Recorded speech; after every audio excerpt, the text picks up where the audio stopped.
Let's take a look at another high-performance HMI technique, and it has to do with showing process values on the screen. So here you can see I have two process values that I'm showing on my screen. The pressure, which is 32.5 in PSI, and the temperature, which is 68 degrees in Fahrenheit. The problem here is that when an operator looks at the screen and sees these two process values, they have to figure out whether or not the values are within normal ranges. They may not even know what the normal ranges are.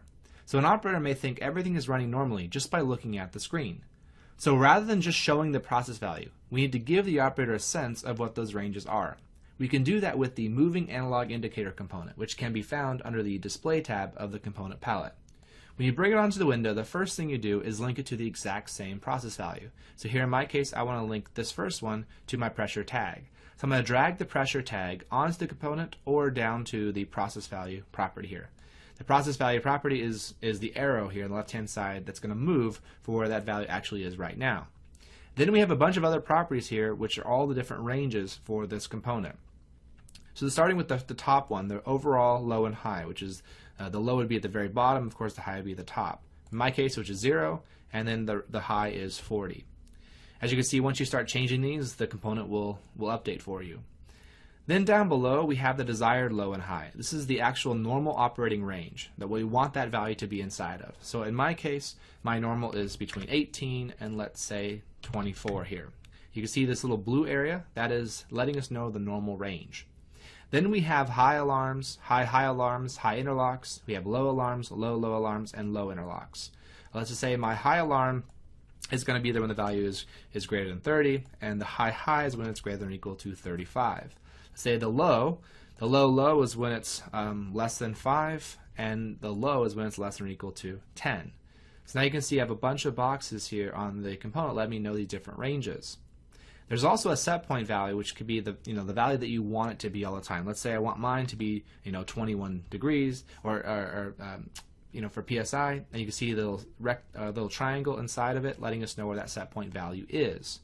So as you can see right now, just by looking at this, I see the pressure is 32.5, but looking at the moving analog indicator, I know it's not in the normal range. It's actually almost to the really high range here. So there's something definitely going wrong with that particular value. I can do the same thing with my temperature here. I drag my temperature onto the screen.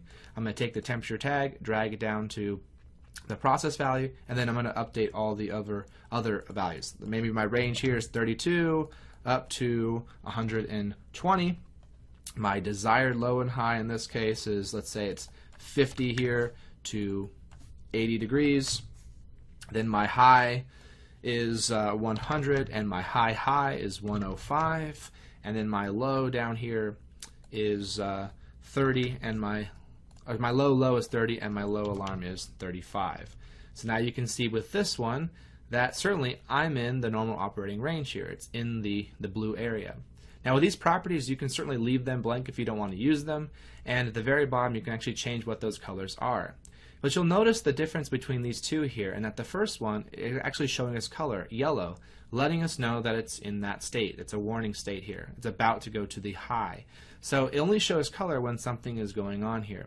And redundant coding is really important within the system. So here you can see I have both of these. I have the value I'm showing right above, and if you want, you can also bring on an alarm indicator, maybe to the left or to the right of that moving analog indicator that can show us if that thing's an alarm or not. So on the pressure here, for example, I can take the alarm highest unact priority, and I can drag it down to the priority of this template, and you can see that yes, it's in the yellow area, and it is a medium critical alarm.